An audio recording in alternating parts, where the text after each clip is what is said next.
I hope you're doing well and welcome to the Home Broadcasting Channel. My name is Mtala Mkosia. Today, we turn our attention to one of the West Africa's most important democracies, the Republic of Senegal, a country now experiencing rising political tensions, growing economic anxiety, and an increasingly complicated power struggle at the highest levels of government. For decades, Senegal has been viewed as one of Africa's most stable democracies, avoiding military coups and maintaining relatively peaceful political tensions compared to many countries in the region.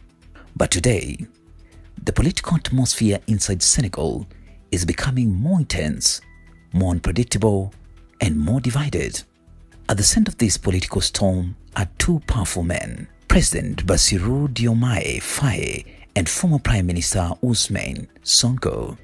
These two leaders once stood together as symbol of political change in the anti-establishment revolution. Together, they defeated the old political order in the historic 2024 elections under the PASTEF movement, promising economic sovereignty, anti-corruption reforms, youth employment, and a break from the traditional elite politics. But today, that alliance appears to be collapsing in dramatic fashion. The biggest political development shaking Senegal right now is the deepening conflict between President Faye and Ousmane Sonko. Just days ago, President Faye dismissed Sonko as Prime Minister and dissolved the government, creating one of the biggest political crises in Senegal. This was not just cabinet reshuffle, it was a political earthquake. The relationship between two men had reportedly been deteriorating for months due to disagreements over economic policy, government reforms, political influence, and future presidential ambitions.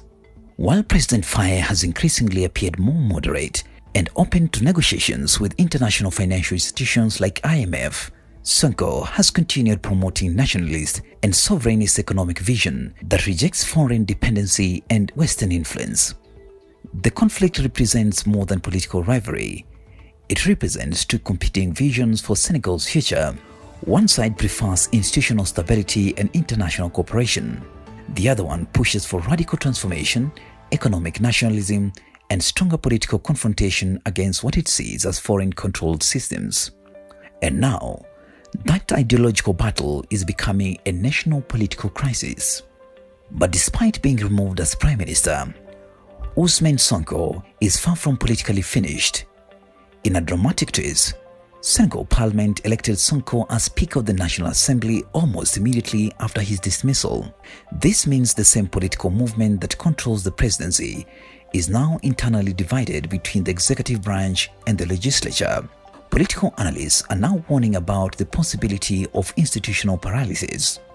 Sonko now controls one of the most powerful political institutions in Senegal, giving him the ability to challenge, delay, or influence governance reforms from inside parliament. This creates a very unusual political situation where the ruling party itself is beginning to behave like both the government and opposition at the same time. The kind of internal power struggle can become extremely dangerous if not managed carefully. At the same time, Senegal is also facing serious economic pressure. The country is dealing with high debt levels, rising living costs, IMF tensions, investor uncertainty, fuel subsidy pressures, and unemployment frustrations. Recent reports indicate Senegal's debt burden has become one of the biggest concerns facing the government. The IMF program, worth approximately $1.8 billion, has remained frozen amid disputes over hidden debt and fiscal management concerns. This has created fear among investors and financial institutions. International markets are now watching Senegal very carefully because political instability combined with debt pressure can quickly damage economic confidence. And ordinary citizens are already feeling the effects.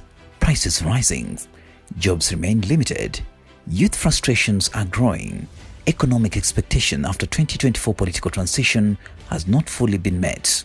Many young Senegalese who supported the PASTEF movement expected rapid transformation after the election victory, but governing a country facing debt pressure, global inflation, and economic instability has proven far more difficult than campaigning. One of the most important political developments inside Senegal is the growing frustration among young people. Recent student protests at Sheikh Anta Diop University highlighted rising anger over unpaid student stipends, police violence allegations, and economic disappointment. For many youths, the revolutionary promises made during opposition struggle have not yet translated into improved living conditions. This creates political risk for the government, because the same youth movement that helps remove the old political establishment can also turn against the new leadership if expectations are not met. Across Africa, we are increasingly seeing a new generation of politically conscious young people demanding economic opportunity, transparency, accountability, institutional reforms, better governance. Senegal is not isolated from this continental trend. Another reason the political temperatures remain high is because Senegal is still recovering from the tensions of recent years. Under former President Macky Sall, the country experienced serious political unrest linked to opposition crackdowns, delayed elections, and constitutional controversies. Ousmane Sonko himself became a powerful opposition figure, partly because many citizens viewed him as a victim of political persecution. The 2024 election were therefore seen not only as a democratic victory, but also a rejection of authoritarian tendencies. Now, the biggest challenge facing the current government is whether it can maintain democratic credibility while managing internal political conflict, because once revolutionary movements enter power, citizens begin judging them differently. People stop listening to promises and start evaluating results. Senegal's political instability is also important for West Africa and the wider African continent. At a time when the Sahel region is already facing military coups, extremism, foreign influence battles, democratic decline, and economic instability, Senegal has long been viewed as a democratic anchor in the region. If internal divisions weaken Senegal politically or economically, the impact will extend beyond its borders. This is why international institutions, investors, ECOWAS, and the foreign governments are closely monitoring development in Dakar. So, what next? The future political direction of Senegal will depend on several key factors. First, can President Faye and Sonko avoid turning their rivalry into a full national political crisis? Second, can the government stabilize the economy while negotiating debt and IMF pressures? Third, can the ruling movement maintain unity despite growing internal divisions? And finally, can Senegal continue preserving its democratic traditions during this moment of uncertainty? These are the questions that are now shaping the country's political future. Senegal now stands at a political crossroads. The country is not collapsing. Its democratic institutions still exist. Its political culture remains stronger than many nations in the region. But the political temperatures are undeniably rising. The alliance that once symbolized hope and transformation is now showing signs of fragmentation. Economic pressure is increasing. Public expectations remain high. Youth frustrations are growing, and internal power struggles are becoming more visible. The danger for Senegal is not simply political disagreement. The real danger is institutional mistrust, economic disappointment, and leadership fragmentation happening at the same time. Because history shows that when economic pain combines with political division, even stable democracies can enter dangerous periods of instability. And today, Senegal is trying to avoid exactly that scenario.